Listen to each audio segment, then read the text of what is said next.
Do.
But seriously, folks,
Thank you. Thank you very much.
Danny, you mind if I turn the lights up?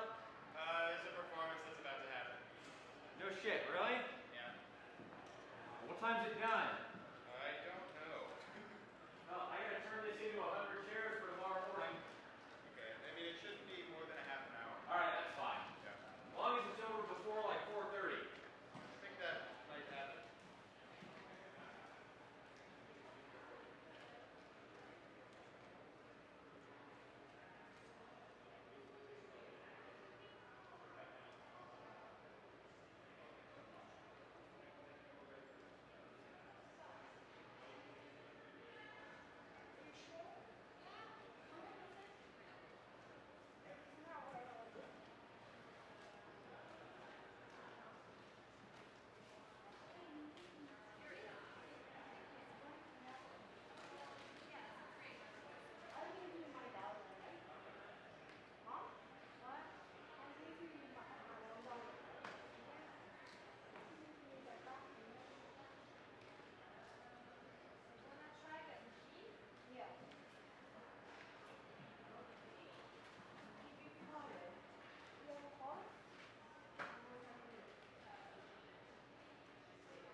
I do too.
can't But I get haven't any, It's so hard. they can't get any sneakers. But he can get like a cheap one.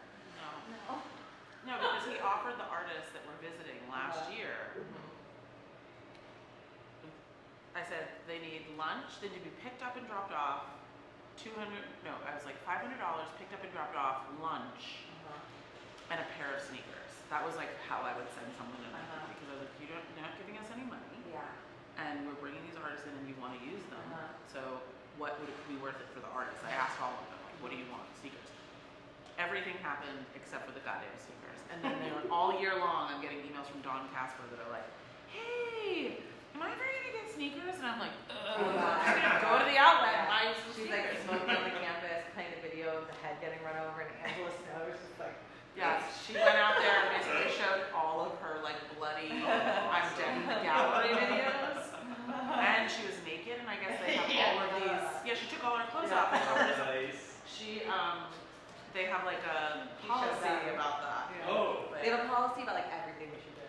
yeah, everything she did was not supposed to happen. I like the podium first row distance ratio a lot. Yeah. Is she gonna be on the screen or just audio? Wow. You guys worked it out.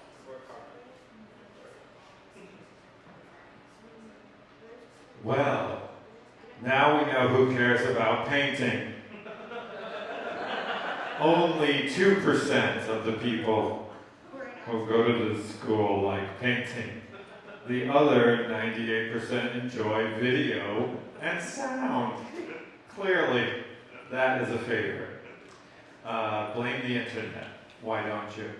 Back in the mid-90s, we had the misfortune of being signed to a record label called Matador Records, which was riding high on the success of bands like Pavement and Liz Phair and Cat Power and Guided by Voices. So they had a lot of extra money. They got distributed by Atlantic Records, which had more extra money, and they gave some of it to us. We were happy to accept it at the time, but probably should have asked for way more. Mechanormal was also on Matador Records at the time, probably the only time in history that bands like Mechanormal and Bunnybrains and Run On and Helium and so many awesome people back in those days would have been signed to any kind of, regional distribution, global distribution at the time. So we then got into playing shows with Mechanormal, and this is Gene Smith and David Lester, and Mechanormal had a side band with called 2 Foot Flame. Also awesome. If you ever go back in time on the internet, you can look all that up. But we often would get booked into places that just didn't want us there. We had a show in West Hartford, Connecticut one time that was in basically the after-hours bar for the penitentiary. And this is where guys who have been in, administrative positions with prisoners all day long just wanted to go and relax and have a beer. Did not want to hear challenging, avant-garde, half-naked hippie polemics from us or from Gene. And we just struggled through it with a lot of whiskey and a lot of beer. And since that time, Gene has decided that she's just going to give a lot of that lifestyle up. Some of it still fuels our lifestyle.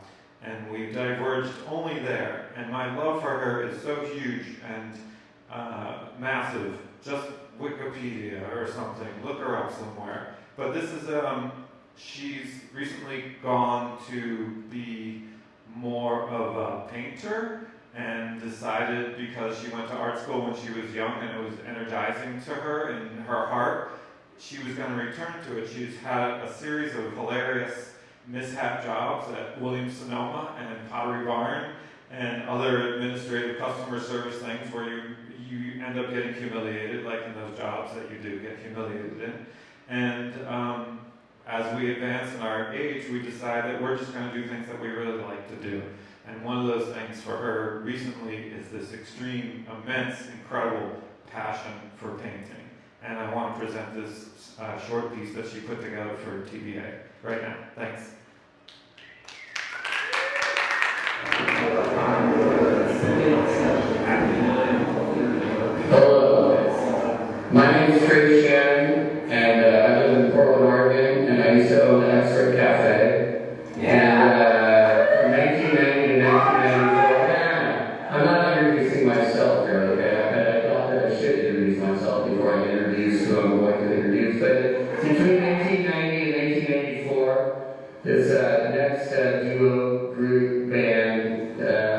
people play my club, and I got to know them kind of periodically through that, including, I think mostly I had one of the best times with one of them during the International Pop Festival in Olympia in '92. That's when I really felt like I'm really friends with these darn Canadians.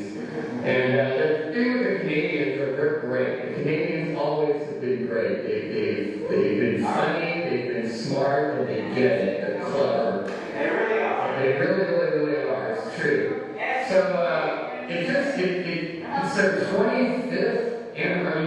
1994. That was only like 13, 15, 18 years ago or something. So they were doing this shit for 10 years before I ever met.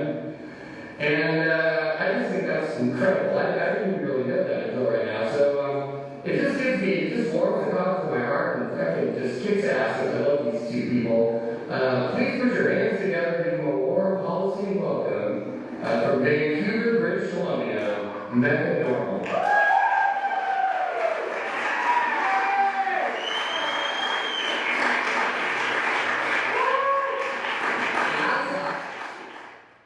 I had no idea about what it was, I don't want to say anything, but about being in a band.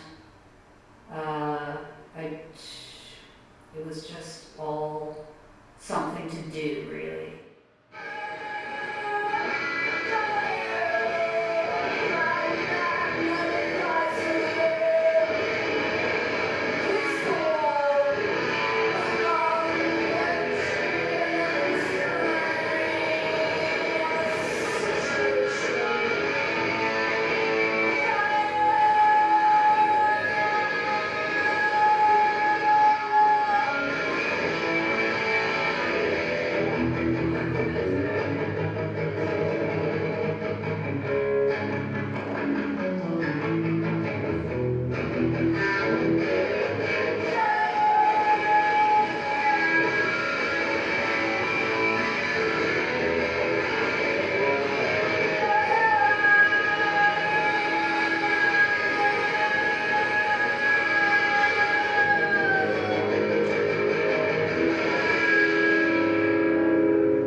We didn't have any idea what was going to happen, and it makes it sound like something incredible happened. Well, the only incredible thing that happened was we just kept going.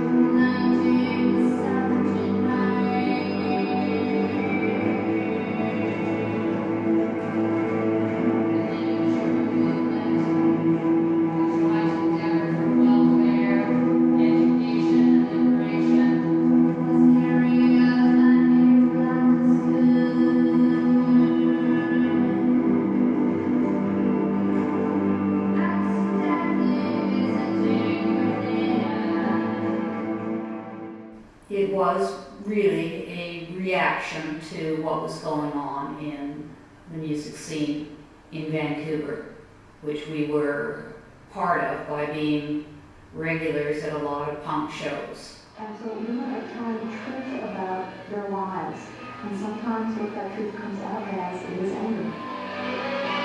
In the Normal song, I Walk Alone, Jean Smith screams that it should be her right to go anywhere without the fear of being raped or harassed.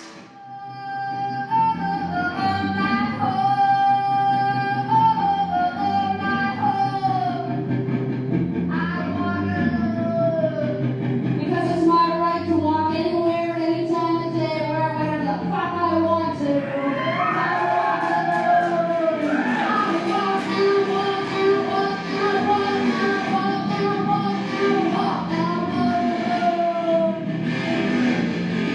This is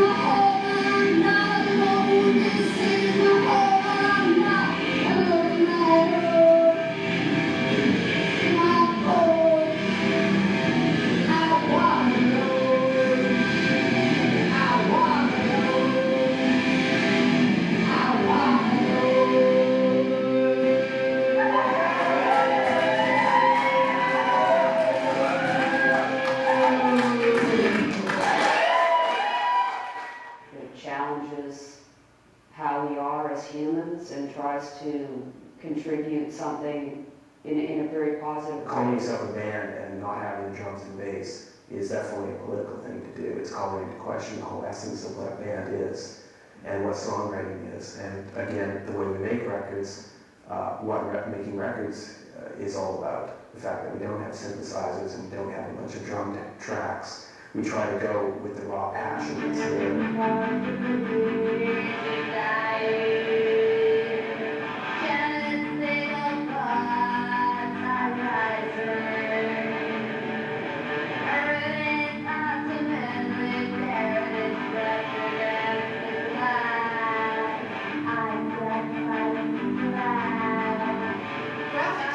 By trade, Gene and David formed Mechanormal in 1985 and have released 6 critically acclaimed albums since. Now the duo has collaborated on a book. Gene is the writer and David is the publisher. I Can Hear Me Fine examines Gene's feminist and political concerns. Here's an excerpt. My thoughts are chased by dogs, trapped in Instamatic snapshots. Their eyes are red in night. I can see into their mouths. Past the teeth, past the teeth. I'm at home in the strangest places, but the sea is just pounding water, trying to get revenge, trying to get revenge. The book is, I was going to say about, it's not really a book that has an about. It's not dogmatic. It's not saying this is good, this is bad. I think it's very easy to imitate what we already know.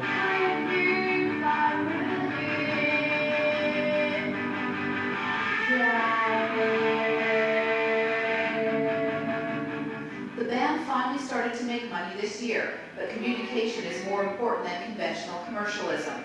Although Mechanormal is relatively unknown in Canada, they are internationally respected. Their lengthy live shows are passionately political, and they tour Europe for the 3rd time this spring. It's not serious for me, but I realize it is for other people. So for Jean and I, we've been doing this for so many years that it's just, this is normal, the way she sings, the way I play guitar, what we do together. And it's always a shock to other people. Like, that's weird, because, this is our life, this is normal. Do this to be mysterious or quirky or odd, or to, get attention because we're different or something. It's not a gimmick.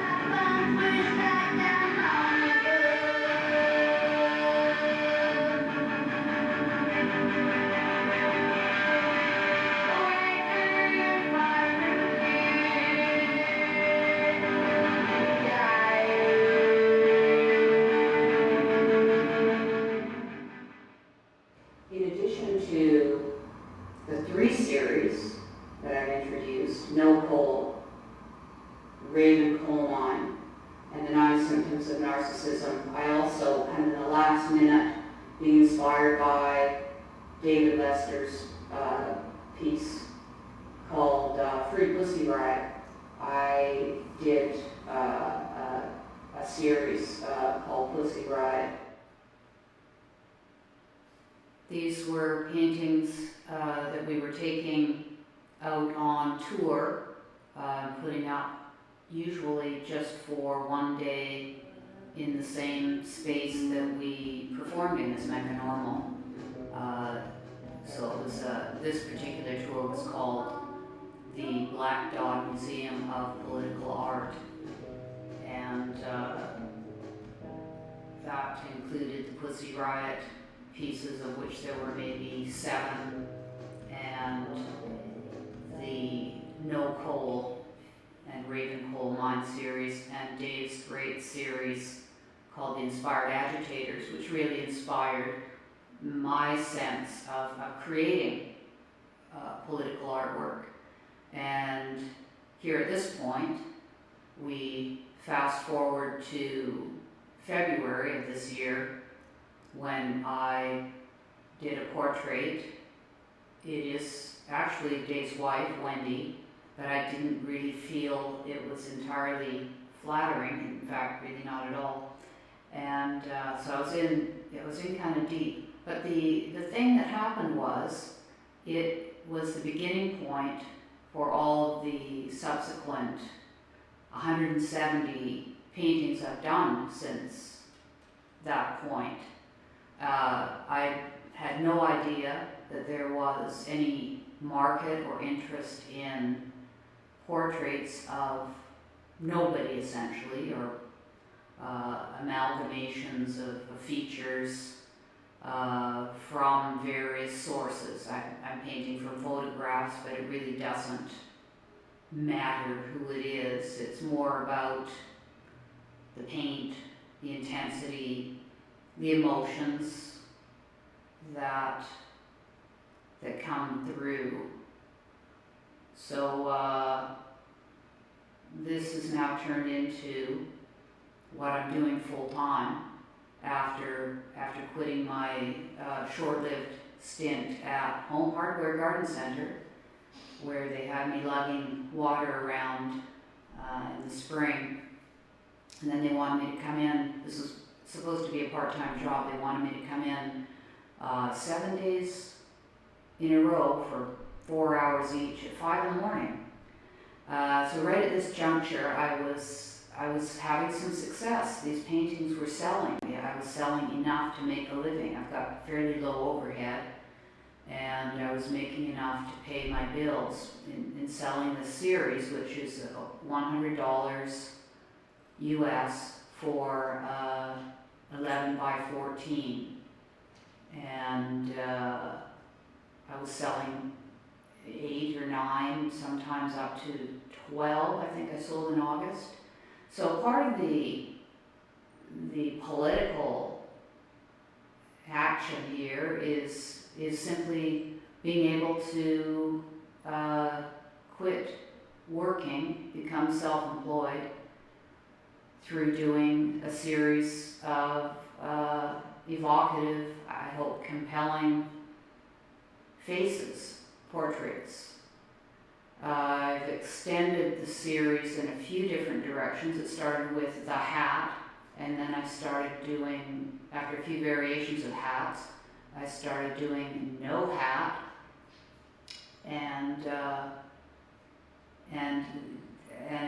sales weren't affected. It's been a nerve-wracking time, when you hit on something that actually seems to be working. It's kind of terrifying, success can go wrong in so many ways.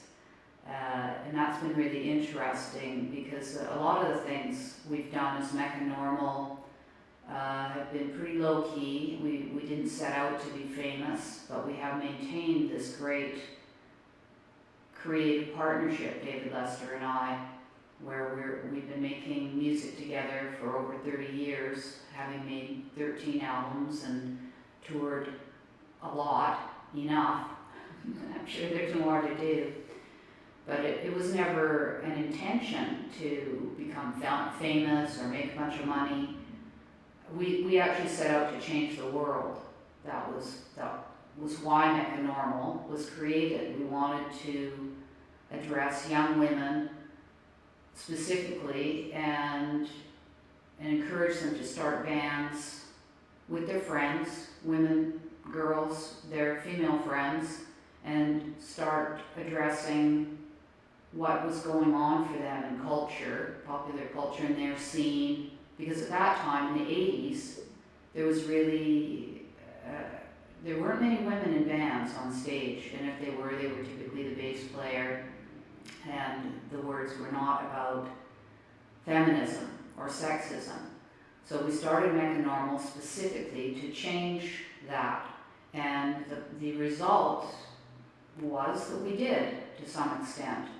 We did change the world, and we do a classroom event called How Art and Music Can Change the World that illuminates a lot of why people make political art, what their intentions are, what ours are specifically, and how Riot Girl came to exist in Olympia, Washington, and that we were an inspiration to the co-founders of Riot Girl. So we were influential to that development, and that has always been something I kind of wanted to make known, that it is possible to have an idea and for things to happen from that. There's just such an overwhelming sense that you can't do anything, and this is not the case. We have the evidence. So at a certain point when things are going really well, you're seeing some of Dan's, the ones that Dan has up there. So I thought, well, he was actually the only person, as far as a retail situation or a gallery, that I wanted to contact because of his sort of sensibility around art and the store that he has in Hudson, New York, where we played. We met up with Dan on many occasions to work together, primarily in music, with Bunnybrains and McEnormal, sharing the bill yet again on a number of occasions. So I wanted to send paintings out to the store for him to include in his collection there. And now they're in Portland, which is fantastic. I wish I was in Portland to be participating. I did get a laptop laid on me last night, which should enable me to be Skyping. I don't know if I can get that together, so I wanted to make this specifically for you, and to just sort of fill out from beginning to end what is a lifetime of making political art and regarding that intention as a viable life, the benefits from having a creative partnership where you have accountability and support and encouragement is really a hell of a life to put together with one or two friends who maybe don't have the same skills that you do, but in fact David and I are very different people. He's not my romantic partner, it's a creative partnership. All these years that we have worked together on book projects, writing, publishing, and mostly McEnormal, the music, but he's a very fine graphic illustrator, comic illustrator, who is working on a book right now about Emma Goldman, her final years in Toronto. So when that is complete, we will likely put together some sort of adaptation involving all these things: the music, his artwork, and the way that we present information, some kind of adaptation to bring it all together, which is relatively new and challenging for us to use the basis of McEnormal and the music and move outward from there. But this is what happens when you stick with something 30 years or more.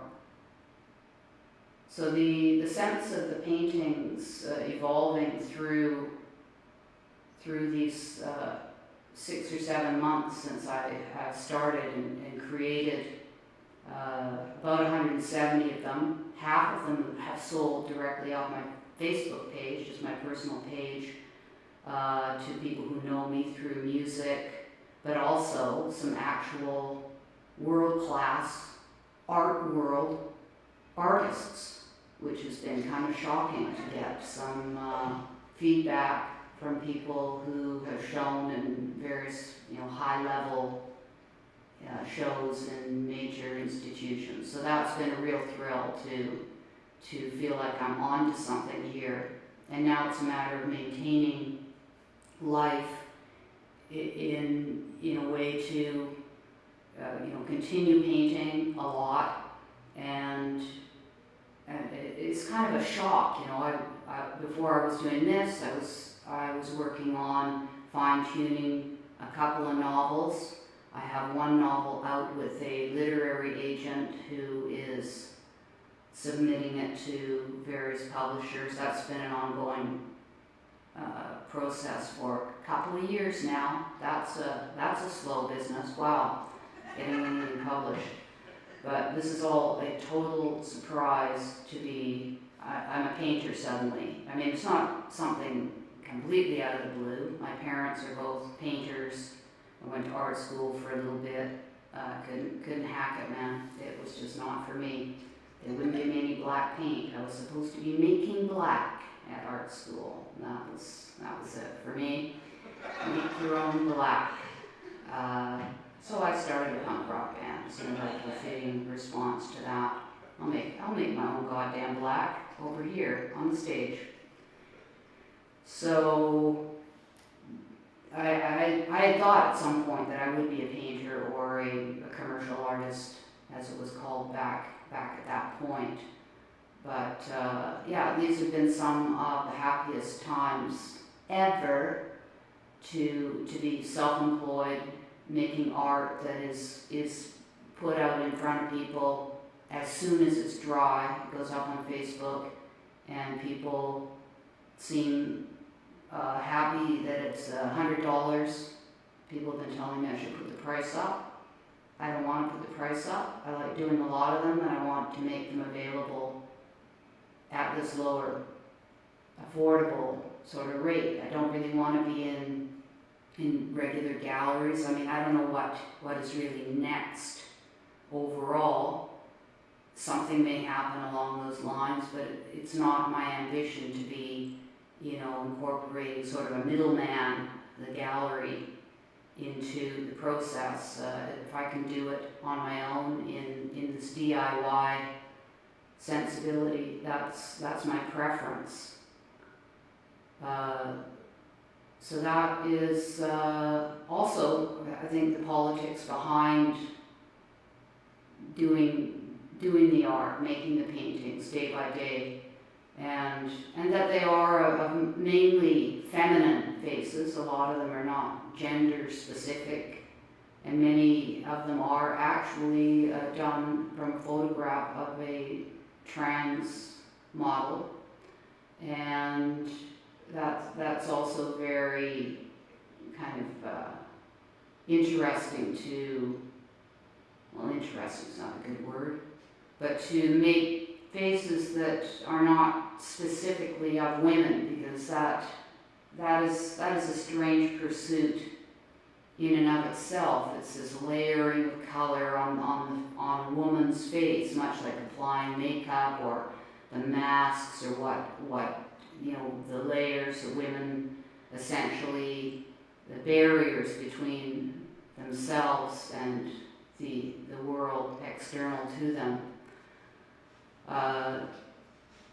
So that's all. These are all things I'm thinking about while I'm doing it. Is it political to be painting a pretty lady? How is that a viable way to make political art? So I challenge myself with thinking like that. And in fact, recently I've started working on much larger panels, 20 by 24, and I had thought that I would simply be transferring to scale the faces that I'm doing.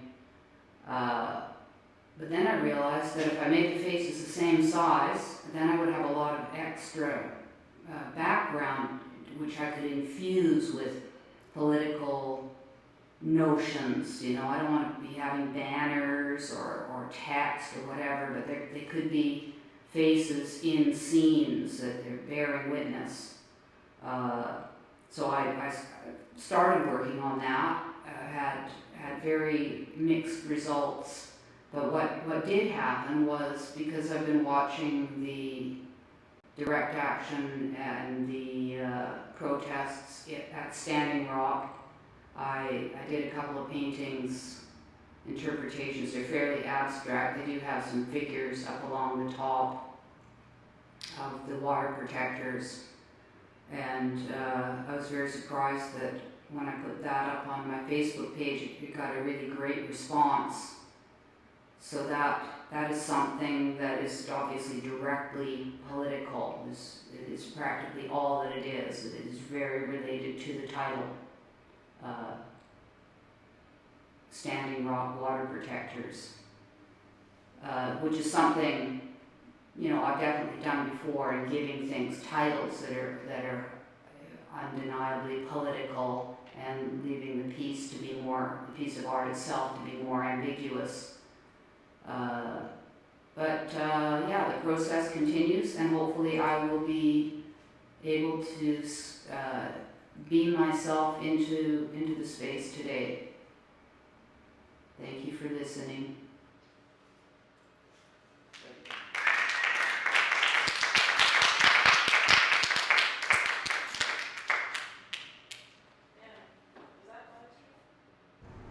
Lights.